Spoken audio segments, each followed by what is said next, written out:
मुद्दे की बात तो यह है कि ललितपुर कांड को लेकर शिवपाल यादव ने भी योगी सरकार पर निशाना साधा, जबकि दूसरी तरफ सियासी समीकरण कुछ ऐसे बनते दिख रहे हैं जिससे लगने ये लगा है कि कहीं भतीजे के बागी चाचा शिवपाल और आजम खान तीसरी कसम तो पूरी नहीं करने वाले। दरअसल पहले बगावत, फिर अदावत और अब जिक्र सियासत का है, क्योंकि 6 मई को शिवपाल प्रेस कॉन्फ्रेंस करने वाले हैं और कयास लगाए जा रहे हैं कि वहां वो कोई बड़ा ऐलान कर सकते हैं। लेकिन इसका आजम से कनेक्शन क्या है, ये इस रिपोर्ट में समझिए।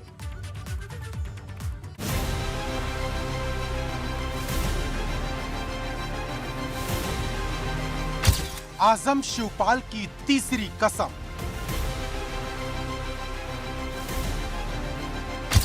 शिवपाल के सियासी सस्पेंस का काउंटडाउन उल्टी गिनती शुरू हो चुकी है। अब तक शिवपाल जिस बड़े ऐलान का जिक्र करते रहे हैं, उससे जल्द ही पर्दा उठ जाएगा। हम बहुत जल्दी समय पर सब बातचीत कर लेंगे और बोलेंगे। फिर कुछ बड़ा सियासी फैसला लेने वाला सुने हैं। बहुत जल्दी समय पर आपसे बात कर लेंगे, बोलेंगे।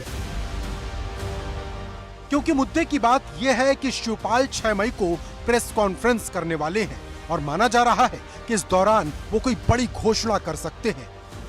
लेकिन दिलचस्प है कि अगर खामोश रहने वाले शिवपाल कैमरे के सामने कुछ भी बोलने से इनकार जरूर करते रहे, पर सोशल मीडिया पर उन्होंने सियासी बाण जमकर चलाए। कल ही उन्होंने भतीजे अखिलेश पर चुभने वाला वार किया। उन्होंने लिखा, अपने सम्मान के न्यूनतम बिंदु पर जाकर मैंने उसे संतुष्ट करने का प्रयास किया। इसके बावजूद भी अगर नाराज हूं तो किस स्तर तक उसने हृदय को चोट दी होगी। हमने उसे चलना सिखाया और वो हमें रौंदता चला गया। एक बार पुनः पुनर्गठन, आत्मविश्वास व सबके सहयोग की अप्रतिम शक्ति से ईद की मुबारकबाद। जिस तरह शिवपाल ने अखिलेश के खिलाफ बगावत का मोर्चा खोला, उससे कयास भाजपा से नजदीकी के लगाए जाने लगे। पर ट्विटर पर शिवपाल ने ललितपुर कांड को लेकर योगी सरकार पर ही सबसे ताजा हमला बोला है। निसंदेह उत्तर प्रदेश बेटियों के लिए इतना असुरक्षित और असंवेदनशील कभी नहीं था। प्रदेश सरकार को थानों में महिलाओं की तैनाती बढ़ाने और थानों को महिलाओं के लिए सुरक्षित बनाने के लिए गंभीरता से प्रयास करना होगा। साथ ही हमारी मांग ये भी है कि दोषियों के खिलाफ सख्त कार्रवाई होनी चाहिए। इससे भी आगे जाकर शिवपाल ने योगी सरकार पर एक और हमला बोला।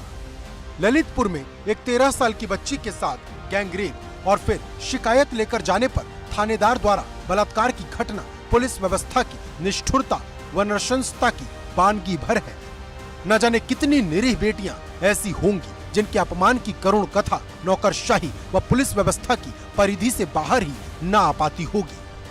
मतलब साफ है, शिवपाल के तरकश से योगी सरकार और समाजवादी पार्टी दोनों पर तीर चल रहे हैं। मुद्दे की बात यह है कि जिस दिन शिवपाल ने अखिलेश पर अपना दुख ये कहकर जाहिर किया कि जिसे उन्होंने चलना सिखाया उसी ने उन्हें रौंद दिया, ठीक उसी रोज आजम खान ने भी एक दुख भरी शायरी ट्वीट की और माना यह जा रहा है कि इसमें भी निशाने पर अखिलेश यादव ही रहे और इसके पीछे बड़ी वजह 2.5 साल से जेल में बंद आजम खान की नाराजगी है। ऐसे में सीधे तो कोई ऐलान नहीं हुआ, लेकिन जिस तरह आजम और शिवपाल एक सियासी ढर्रे पर चलते दिख रहे हैं, जैसे आजम की अनदेखी के दर्द को शिवपाल ने आवाज देकर सीधे मुलायम पर वार किया, उससे कहीं ना कहीं लखनऊ के सियासी गलियारों में अटकलें ये भी लगाई जाने लगी हैं कि कहीं ऐसा तो नहीं शिवपाल आजम के साथ मिलकर तीसरा मोर्चा बना ले।